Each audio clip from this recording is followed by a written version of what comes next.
नमस्कार।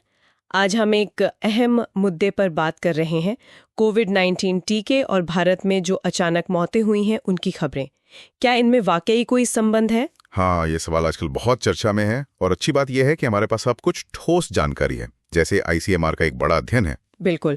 और स्वास्थ्य मंत्रालय का भी एक हालिया बयान है इस पर। तो आज इन्हीं को थोड़ा खंगालते हैं, देखते हैं कि फैक्ट्स क्या कहते हैं। सही, क्योंकि सोशल मीडिया पर तो काफी चिंताएं फैलाई जा रही हैं। हाँ, वही तो जरूरी है कि जो स्टडीज हुई हैं उनके फाइंडिंग्स को ठीक से समझें। चलिए आईसीएमआर की उस केस कंट्रोल स्टडी से ही शुरू करते हैं। जी ये अक्टूबर 2021 से मार्च 2023 के बीच की गई थी, है ना? हाँ, करीब 1.5 साल। और इसमें 18 से 45 साल के करीब 729 ऐसे वयस्क थे जो वैसे तो स्वस्थ थे पर उनकी अचानक मौत हो गई। जी, और उनकी तुलना की गई लगभग 2900 स्वस्थ लोगों से, कंट्रोल ग्रुप से, और ये 47 अलग अलग अस्पतालों में हुआ। इस स्केल पर हुई स्टडी में क्या निकला? क्या टीकों से कोई लिंक मिला? देखिए, सबसे महत्वपूर्ण बात यही है कि अध्ययन में टीकाकरण और अचानक मौत के बीच कोई पॉजिटिव मतलब सीधा संबंध नहीं मिला। कोई संबंध नहीं? हाँ, बल्कि असल में ये पाया गया कि जिन लोगों ने टीके की कम से कम 1 या 2 डोज ली थी, उनमें बिना किसी स्पष्ट कारण के होने वाली मौत का जोखिम कम था। अरे, ये तो बिल्कुल उल्टा जो बातें चल रही हैं। मतलब वैक्सीन शायद प्रोटेक्टिव थी? हाँ, स्टडी के आंकड़े तो यही इशारा कर रहे हैं कि टीका लगवाने वालों में रिस्क कम था उन लोगों के मुकाबले जिन्होंने टीका नहीं लगवाया था। ये वाकई में एक अहम जानकारी है। अच्छा, तो फिर अगर टीका वजह नहीं है तो ये अचानक मौतें क्यों हो रही थीं? क्या पता चला? अध्ययन ने कुछ खास रिस्क फैक्टर्स पहचाने, जैसे अगर परिवार में पहले किसी की अचानक मौत हुई हो, मतलब फैमिली हिस्ट्री। ओके।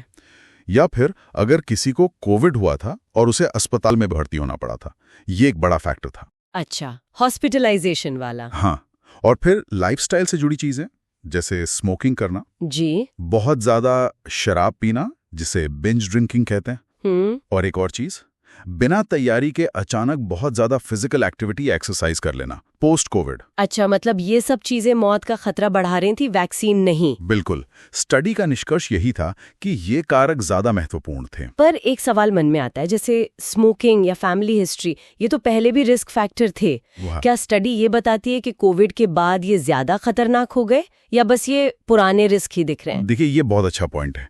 स्टडी सीधे सीधे ये शायद ना बताए कि कोविड के बाद ये क्यों ज्यादा खतरनाक हुए, लेकिन ये साफ तौर पर स्थापित करती है कि इन अचानक मौतों के मामलों में यही फैक्टर्स जुड़े पाए गए, टीका नहीं। हो सकता है, जैसा आप कह रही हैं, कि कोविड इन्फेक्शन ने बॉडी को किसी तरह से ज्यादा वल्नरेबल बना दिया हो इन रिस्क फैक्टर्स के प्रति। हाँ, ये मुमकिन लगता है। और एक और स्टडी भी चल रही है ना, एम्स और आईसीएमआर की, वो शायद खासतौर पर युवाओं पर है। जी हाँ, वो स्टडी स्पेसिफिकली कोविड के बाद यंग अडल्ट्स में जो सडन डेथ्स हुई हैं उनको देख रही है। उसके बारे में कुछ पता चला है? उसके जो शुरुआती नतीजे हैं वो भी इसी तरफ इशारा कर रहे हैं। मतलब कि हार्ट की प्रॉब्लम्स, जैसे कार्डियक अरेस्ट या कुछ जेनेटिक कंडीशंस, वो मुख्य कारण लग रहे हैं, टीकाकरण नहीं। अच्छा, तो ये दोनों बड़ी स्टडीज एक ही दिशा में इशारा कर रही हैं। हाँ, मोटे तौर पर। और शायद इन्हीं के आधार पर स्वास्थ्य मंत्रालय ने भी 2 जुलाई 2025 को बयान जारी किया। बिल्कुल, मंत्रालय ने दोनों अध्ययनों को रिव्यू किया और फिर साफ साफ कहा कि कोविड-19 टीकों और अचानक मौतों या हार्ट अटैक के बीच कोई कॉजल लिंक, मतलब कारण कार्य संबंध नहीं है। उन्होंने क्या वजह बताई फिर? उन्होंने यही कहा कि जेनेटिक्स, पहले से मौजूद स्वास्थ्य समस्याएं, लाइफस्टाइल और खुद कोविड संक्रमण का शरीर पर जो असर पड़ता है, असली कारण इन सब में है। अच्छा, एक कर्नाटक के हासन जिले का मामला भी काफी उछला था, जहां कुछ ही दिनों में कई मौतें हुई थी हार्ट अटैक से। हाँ, वो खबर आई थी, 23 मौतें 40 दिनों में। वहां की जांच में क्या निकला? क्या वहां टीके से कोई लिंक मिला? नहीं, वहां भी जांच में ऐसा कोई लिंक नहीं पाया गया। जो एक्सपर्ट्स ने जांच की, उन्होंने शहरी तनाव, खान पान की आदतें, फिजिकल इनएक्टिविटी, स्मोकिंग, प्रदूषण, इन फैक्टर्स को जिम्मेदार माना। यानी वहां भी कहानी वही है। जी। एक सवाल और है, मायोकार्डाइटिस का। हाँ। हार्ट मसल्स की सूजन, इसका जिक्र भी आता है टीकों के साथ। हाँ, ये जानना जरूरी है। देखिए, जो mRNA वैक्सीन्स हैं, फाइजर, मॉडर्ना, जो भारत में मुख्य रूप से इस्तेमाल नहीं हुई, उनसे मायोकार्डाइटिस का एक बहुत ही रेयर रिस्क जुड़ा पाया गया था। कितना रेयर? बहुत रेयर, करीब 25,000 से 1 लाख लोगों में शायद एक मामला, और वो भी ज्यादातर हल्के होते थे और ठीक हो जाते थे। अच्छा। लेकिन, और ये बहुत जरूरी बात है, खुद कोविड-19 इन्फेक्शन होने पर गंभीर मायोकार्डियाइटिस और दिल की दूसरी गंभीर समस्याओं का खतरा इस रेयर वैक्सीन साइड इफेक्ट से कहीं ज्यादा है। मतलब कोविड बीमारी खुद दिल के लिए ज्यादा बड़ा खतरा है। बिल्कुल। ये डेटा साफ दिखाता है। तो अगर हम सारी बातचीत का निचोड़ निकालें तो लब्बो-लुबाब ये है कि अब तक कोई भी ठोस वैज्ञानिक सबूत कोविड-19 टीकों को सीधे तौर पर अचानक हो रही हृदय मृत्यु से नहीं जोड़ता है। सही कहा। जो रिस्क फैक्टर्स सामने आ रहे हैं वो जाने पहचाने हैं, जेनेटिक्स, लाइफस्टाइल, पहले की बीमारियां और शायद कोविड इन्फेक्शन का असर। बिल्कुल, और बल्कि गंभीर कोविड बीमारी और उसके दिल पर पड़ने वाले बुरे असर से बचने का सबसे भरोसेमंद तरीका अब भी टीकाकरण ही माना जा रहा है। हाँ, तो सोशल मीडिया या कहीं और अगर ऐसी खबरें दिखें जो टीके और मौत को जोड़ती हैं, तो ये याद रखना जरूरी है कि बड़े पैमाने पर हुई स्टडीज में इसका कोई आधार नहीं मिला है।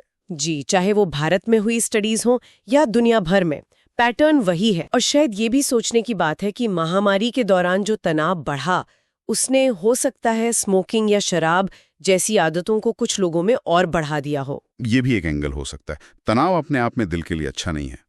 तो अपने दिल की सेहत का ध्यान रखना बहुत जरूरी है। मतलब रेगुलर चेकअप कराएं, स्मोकिंग और बहुत ज्यादा शराब से बचें, थोड़ा एक्टिव रहें, स्ट्रेस मैनेज करें। ये सब चीजें शायद पहले से ज्यादा जरूरी हो गई हैं। बिल्कुल। और अंत में एक बात सोचने वाली, ये स्टडीज हमें टीकों के बारे में तो आश्वस्त करती हैं, पर ये एक रिमाइंडर भी हैं कि हमें अपने ओवरऑल हार्ट हेल्थ पर कितना ध्यान देने की जरूरत है। शायद सबसे बड़ी बात ये नहीं कि टीके सुरक्षित हैं, बल्कि ये कि कोविड इन्फेक्शन खुद दिल के लिए कितना बड़ा चैलेंज बन गया है। क्या हम वाकई अपनी लाइफस्टाइल, अपने स्ट्रेस लेवल और कोविड के जो लॉन्ग टर्म इफेक्ट्स हो सकते हैं, उन पर पर्याप्त ध्यान दे रहे हैं? ये सवाल जरूर सोचना चाहिए।